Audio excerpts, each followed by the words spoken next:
Hello, ẹ káàárọ̀, ẹ káàsán, ẹ káalẹ́ o, according to the time tí mo bá bá yín.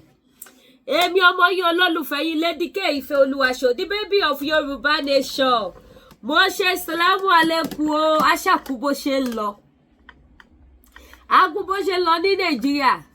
Bàbá Jagaba àti Adeleke, Alpha, kí ló ń ṣẹlẹ̀? Kí ló dé? Tí Bàbá Jagaba sọ̀rọ̀ ẹ̀dọ́ lọ́wọ́ sílùú Nàìjíríà. Àwọn ọmọ Yorùbá tàtà. Ṣé wọ́n forí tí wọ́n ń mú ni? Ṣé gbogbo ọmọ Yorùbá pátápátá wọ́n forí wọn mú? Ṣé ń ṣẹlẹ̀ yẹn? Any in fact is getting too much. Ó gbọ́dọ̀ get too much yo. Because tẹ́ bá sọ pé in fact it is getting too much. It is not getting. Ó gbọ́dọ̀. It is necessary that it gets too much. You know why? So that Ali attracts ibi tó yẹ kó attract. Yes. Okay, mo fẹ́ bèèrè nǹkan lọ́wọ́ yín sí Madam Tawa. Tí ó bá get too much, ṣé mo yẹ èèyàn tó ń support wèrè kò tẹ́lẹ̀ ṣá? Do you know the kind of massive support that she was receiving from people? But most of those people, is there, Jerry, ibi tí àwọn èèyàn ya wèrè dé? I don't go to a page. I don't do all those things. Do you know that some of those people tó máa ń post ẹ̀, ìmí máa ń pa comment. In fact, mo rí kan lánàá, wọ́n máa ń pa comment section wọn ni o. Because àwọn èèyàn ya wèrè débi pé àwọn èèyàn tún máa lọ sí, imagine kí wọ́n tún máa lọ gbé ogun ká èèyàn mọ́lé. Wọ́n lọ gbógun ká mọ́lé nísìnyí.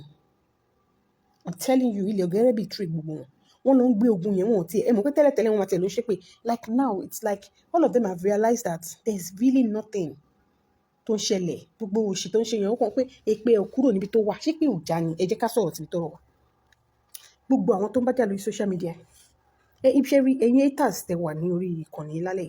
Ẹ̀yin tẹ kàn wá bí ẹ wá share fún àbí ẹ wá gbọ́ ọ̀rọ̀ so that ẹ lè mọ irú show tẹ fẹ́ ṣe. Ẹ súnmọ́ mi, ẹ jẹ́ ká sọ̀rọ̀. Ẹ dúró náà. Ṣé rí sometimes wọ́n ní èèyàn máa ń wo àwòkọ́ṣe. Màá Fọláṣadé ní ilé ọ̀gẹ́rẹ́ for loyalist. Yes. Èèyàn máa ń wo àwòkọ́ṣe àwọn kankan láyé. Do you know that it takes somebody who is evil to actually be a loyalist to that lady? You cannot stand her after a while. And I will say this for a fact. Àwọn kan wà tó jẹ́ pé ìwà ìbàjẹ́ ó wà lára wọn ní orí social media. But when it comes to being totally evil, I don't think that they fit that description. Àwọn kan wà lórí social media, I don't want to mention names. Àwọn kan wà lórí social media tó yẹ pé wọ́n máa wá, wọ́n máa ṣe oríṣiríṣi, wọ́n máa ṣépè, wọ́n máa ṣe gbá, wọ́n máa ṣe show, wọ́n máa ṣe but they can't keep up for a long time. Kò yé yín, there's this thing, conscience tí wọ́n ṣe ń function wọn tí ìyọ́ sọnù. Àwa náà mú àwọn example rú àwọn èèyàn bẹ́ẹ̀ yẹn lórí social media.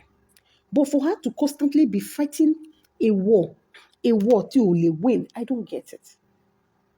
Ṣé rí ẹ̀yin tẹ́ ń follow baby yìí, ẹ̀yin tẹ́ ń follow Gẹ̀ṣí yìí, mo rò pé ó yẹ kẹ́ lè jókòó kẹ́ ò pé gbogbo èèyàn tí kéyìí ń gbógun tì lórí social media yìí. Mélòó, ṣé rí ẹ má wà deceived o. Mo rí nìkan tí wèrè kan ti ń sọ pé kán lọ bèrè lọ́wọ́ èèyàn kan, nǹkan kan ló ṣẹlẹ̀ sí mọ́mì ẹ̀ jọ̀ọ́. Tí ó bá kí n ṣàṣejù tẹ́ arúgbó bá darúgbó ẹ jọ̀ọ́ ṣé tó wá ẹ dúró. So téèyàn bá ti jẹ́ enemy yín nísìn, ọ̀ràn ní pé kéèyàn kò fún. Àbí arúgbó tó bá ti dàgbà tó bá dògbò ṣé ò ní kú ni? Ẹ jọ̀ọ́ ṣé Mètúsẹ́là ní gbogbo èèyàn? Mètúsẹ́là gún padà kú. Ibo ló wà nínú gbogbo ìwé mímọ́ táǹkó kiri o, bóyá Quran ni o, bóyá Bible ni o, bóyá àwọn kìíní ìwé Ifá gbogbo ẹ̀. Ibo ló wà pé ẹnìkan wà láyé tí ò ní kú ná? Wípé lẹ́yìn èèyàn kan gbé ní ayé báyìí tí ò ní kú. Then small thing bá ti wá ṣẹlẹ̀. Ṣé rí ibi tí èyí tẹ́ ń tẹ̀lé wọn ti gọ̀ nìyẹn. Wọ́n máa mú àwọn àtàmọ̀ tí ò make sense. Ẹni tó bá ṣé rí tó bá jẹ́ pé àwọn èèyàn tó yọ̀ǹgì ló kú fáwọn pípẹ́ ẹ̀ máa ní tòótọ́. Arúgbó wọn ló ń kú. Ṣé kó lọ wo nǹkan tó ṣẹlẹ̀ sí màmá ẹ̀? Ṣé ìyá tó ti dàgbà dògbò ṣé kò lè lọ ni? So báwo nìyẹn ṣe wá jẹ́ repercussion? Ibì kan jóná o lẹ́kọ̀ọ́ nítorí nǹkan tó ń ṣe fún òun ló ṣe jó. Ṣé kò ṣe ń jóná ni? Mo béèrè ṣé kò ṣe ń jóná tẹ̀yìn mọ̀. Gbogbo ìgbà tó lẹ́kọ̀ọ́ jóná yẹn Èkó kì í ṣe máa jóná. Èkó ò ṣe máa jóná. Gbogbo wa la mọ̀ pé number one, the way that place is, ibi tí èrò bá ti pọ̀ jù sí oríṣiríṣi èèyàn ni máa rí níbẹ̀. And oríṣiríṣi nǹkan ló máa befall wọn. Èkó ò ṣe máa jóná. Òun ló jẹ́ kí Èkó jóná. Ṣé wọ́n dé shop àwọn pípẹ́ yẹn ṣé wọ́n sì ń bẹ̀ mọ́? So for that, ẹ̀yin tó bá ti sọ pé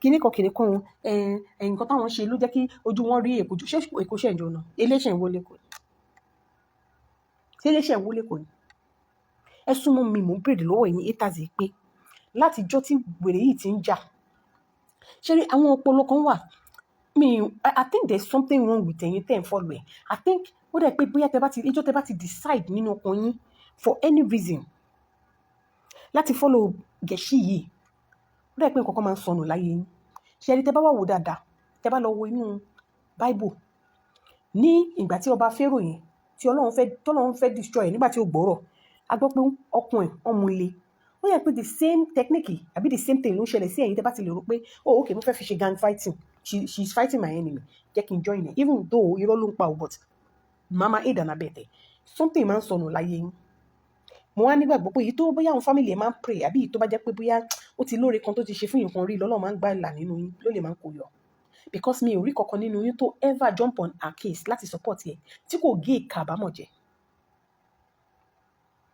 ẹ wá sórí social media ẹ wá ń display rubbish ẹ jẹ́ ká sinmi ẹ jẹ́ ká gbádùn ṣé kò yẹ kẹ́yìn gangan fúnra yín jókòó wípé kẹ́ rò pé òkè o bẹ́ẹ̀ ṣe ń tó ṣe rí as far as I'm concerned somebody said Afola has a real problem as far as I'm concerned ṣe rí ó ní nǹkan kan tí èèyàn kan sọ fún mi níjọ́ kan ó ní tí àjẹ́ tó bá jẹ́ pé nítòótọ́ bó ṣe ń pariwo heaven is real tó bá pé tòótọ́ ló wà jẹ́ pé bá ṣe máa ń sọ pé òkè àwọn kan máa lọ sínú náà gbogbo ẹ̀ tí àjẹ́ bá pa ọmọ tí ọmọ yẹn tí ò bá ní ìwà dáadáa lọ́wọ́ tí ó jẹ́ pé èèyàn burúkú ni àbọ̀tàjẹ́ ló pa in as much as tó ti rẹ pa yẹn ọ̀run àpáàdì ló máa lọ ṣùgbọ́n ṣe wá rí àjẹ́ kó wá rí ikú níwájú báyìí kó wá sọ pé òun jẹ́wọ́ wípé Jésù lolùgbàlà òun ṣe gbé àwọn ṣàwo ó repent ó give life ẹ̀ ó dẹ̀ rí ikú yẹ ọ̀run rere ló máa lọ bó ti jẹ́ pé bóyá wọ́n ṣe máa judge ẹ̀ but the fact that pé ó repent kúrò nínú àwọn sins yẹn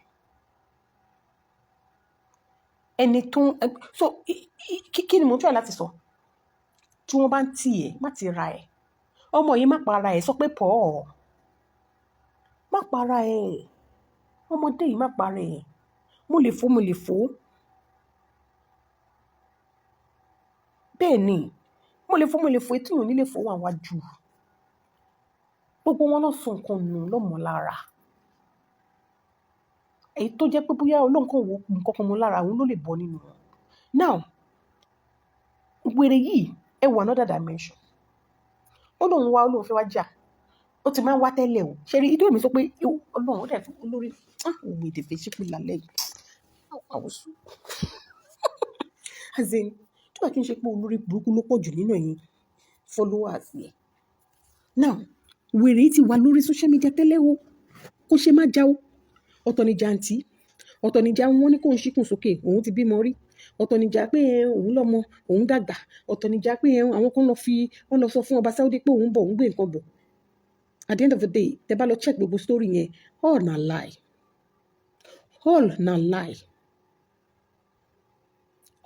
lie tẹ́ bá padà lọ check story yẹn ní ibẹ̀ náà tí wàá sọ orúkọ ẹni tó ṣiṣẹ́ yẹn fún un is that even possible ṣé yìí tẹ́ ń tẹ̀lé ṣé bẹ́ẹ̀ lẹ́kúrí tó ni is that even possible I'm asking ṣé mo kó ti wà lórí social media bẹ́ẹ̀ yẹn tó ti ń rọ́ havoc now ètò wá jẹ́ kó pariwo ètò jẹ́ titi ìyálé ẹ̀ tó gbé wá tó jẹ́ pé wá sọ pé okay welcome mi lè gbàgbé ìjọ yẹn welcome me to Saga mo rẹ́rìn mo dẹ̀ ṣèkì ẹ̀ láti inú fóònù mi mo ṣèkì ẹ̀ gidi ni o mo fún ní handshake pé you are welcome olómi ló máa rẹ̀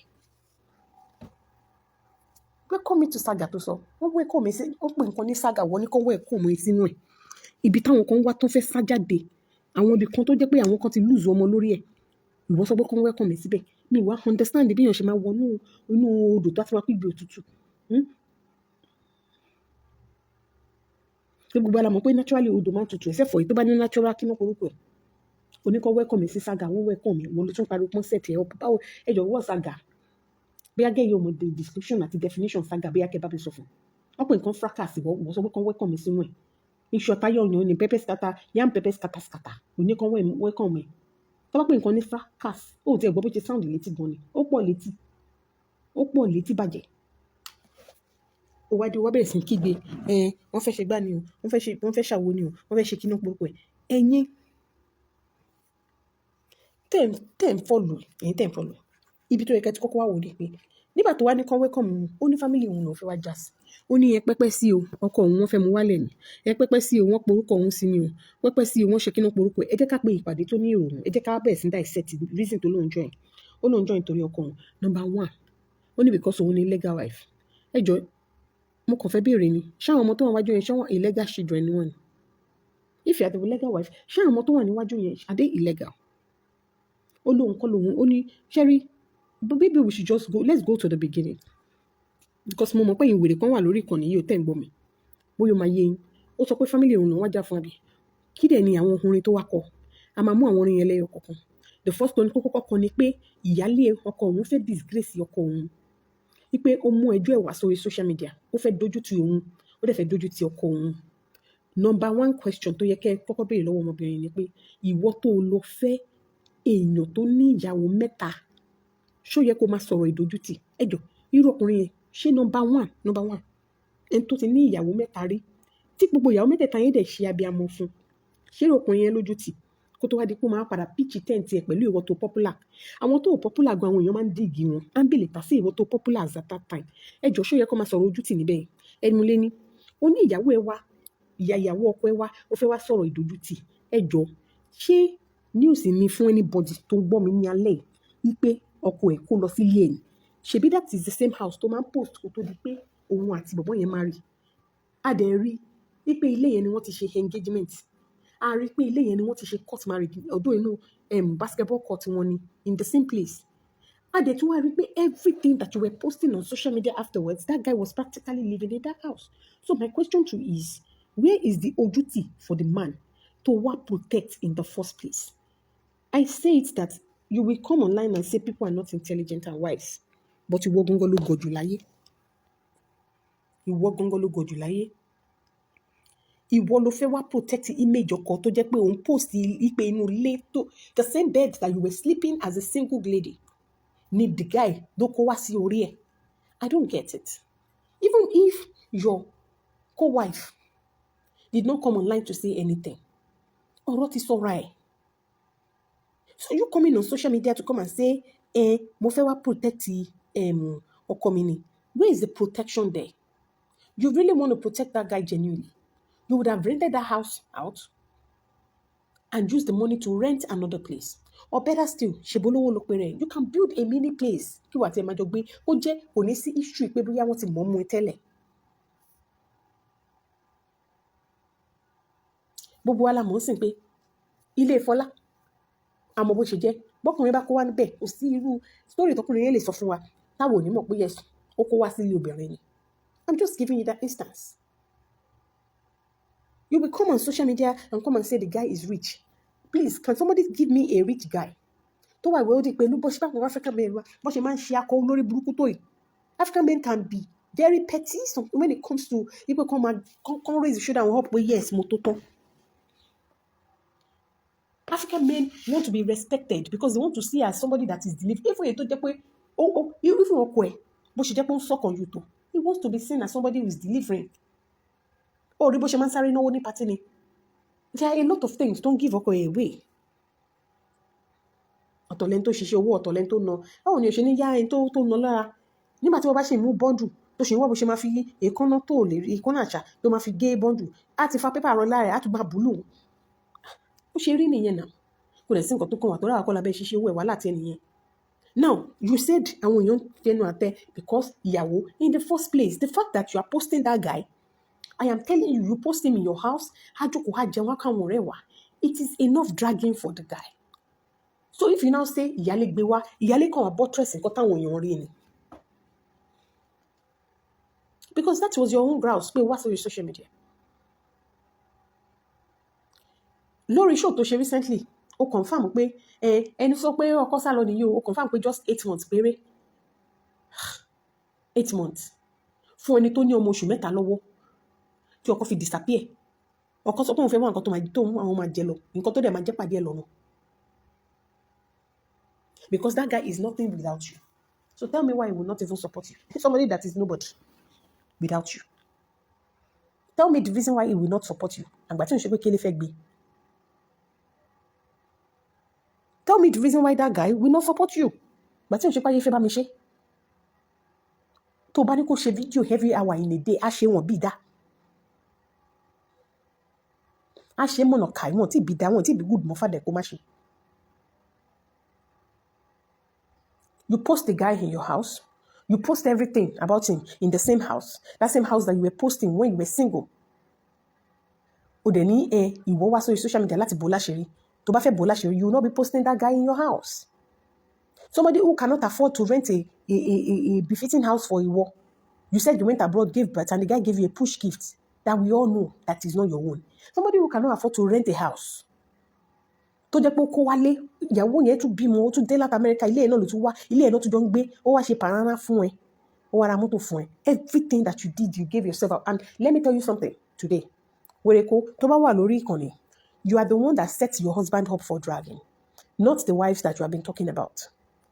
Nobody was interested in your story. The same Fola that you keep shouting every day was not interested in actually relating anything. She only came out because of her pa. And she didn't know where to turn to. Because like your husband usually do, ó ti lé àwọn èèyàn lára ẹ̀. Eléyìí ò dá, má bá rìn mọ́. Eléyìí ò dá, má bá rìn mọ́. Eléyìí sọ̀rọ̀ ẹ fún mi. Ó fi hàn pé ọkọ ẹ ò kì í ṣe the busy type. He's not a serious-minded person. Because guess what? Ọ̀rẹ́ Fọlá ti wá rojú ẹ̀ fún mi rí. Ó ti rọ́kọ mi sí. Bó ló ti ráyè ìranù. Tọ́lá rẹ̀ kan máa sọ pé òun fẹ́ rí bí bó ló ti fẹ́ rí tó tún máa rojú òfò. But if you look at the whole story that was told about him, tó ń fúnra rẹ̀ fẹnu sọ, òun ti bá ọkùnrin tó ró tó ẹ̀lì òun àbí tó dẹ̀rù bọ́tà tó wọ róòbù òun ni. Nítorí pé àwọn jọ ń dájọ́ lókè. You would have known the kind of person he is. Yamuda tó ń pariwo, that woman was the one that rented the house. You came on social media as if that man had never been married before. Àṣírí ẹ̀ tú síta, you were the one that released the video. A lot of things that you did. And you are now coming on board to say, èèyàn kan ló gbé wá fún dragging. Now, do you know that even when this whole issue started, nígbà tí the whole issue started, this lady tó sọ pé Alhaji tó ń fẹ́ billionaire ni, millionaire ni, ìgbà kan ni trillionaire ni, ìgbà kan ni àwọn kan wá protect ẹni. This lady has always set up his husband for dragging. Ní àárọ̀ ọjọ́, maybe a few days after you have given birth, tó jáde, mi ò lè gbàgbé ọjọ́ yẹn. Because let me tell you, a lot of things that you have done on this social media tó shock me because Òṣòrìǹgbà tó sọ pé ìwọ ló kọ́ China níṣẹ́, ó fẹ́ jẹ́ kí n believe ẹ níwọ̀nba. Yeah, ó fẹ́ kí n believe ẹ níwọ̀nba. Ó fẹ́ kí n gbà tó sọ pé ìwọ ni the first to máa ń ṣe nǹkan kan. Kódà ìwọ ni the first person tó jẹ́ pé kò ń ṣe country tó gba independence. Ìwọ ni the first. Ó fẹ́ kí n believe ẹ there. Because I was shocked at the effrontery. I was shocked at the direct message. Ó máa ń gbàgbé nǹkan gan-an. And the way you lie, Ọlọ́run jẹ́ kó lè rí ìdáríjì. That day, that morning, there's a couple of both straight low wall. Or wore glasses, clear glasses, come by to Toby. Very clear. You were looking pretty. I won't tell a lie. For somebody that has even given birth, it was actually doubtable. You know, we're full of doubt. Okay. Now, Owade, you started this story to song stories to. So you now said something like, because of the love, Tony Fonkoe. Ẹ̀yin olórí burúkú tẹ̀ ń tẹ̀lé mi ìfẹ́ bóyá ń tẹ̀lé ṣùgbọ́n tí mo bá ti rántí àwọn point tí mo fẹ́ sọ màá wá ṣẹ̀wá notice pé for real olórí burúkú special olórí burúkú ni ẹ listen sí bíbá yìí o ẹ má bínú pé mo bú yín o torí mo fẹ́ kẹ́ listen sí nǹkan tí mo fẹ́ sọ yín sìn ìyẹn gangan lẹ́yìn gan fún wa fi wá rí i pé olórí burúkú ni for real oyè yín ayé yín sìn. Now you came on board and said you have called your lawyer o fẹ́ draft a will and it was shocking to everybody. You just gave birth. So when you just gave birth, do you ever draft the will fún? Ṣé wọ́n sọ pé o ní terminal illness ni? Àbọ̀ sọ pé o ní lè kúrò nǹkan yẹn America yẹn kó máa kú síbẹ̀ ni? Because it was baffling. Okay, you said o draft the will, but o fẹ́ jẹ́ kí wọ́n mọ o ò ní lè kó àwọn ọmọ tí ò kì í ṣe ọmọ Lawal. That was what you said. Ìyẹn ọkọ ẹ̀ ò ní lè kó sí inú will ẹ̀. O ní you would like to pé kí gbogbo wọn. You were targeting Fola, right? But the way you are, tó jẹ́ kó máa manipulate.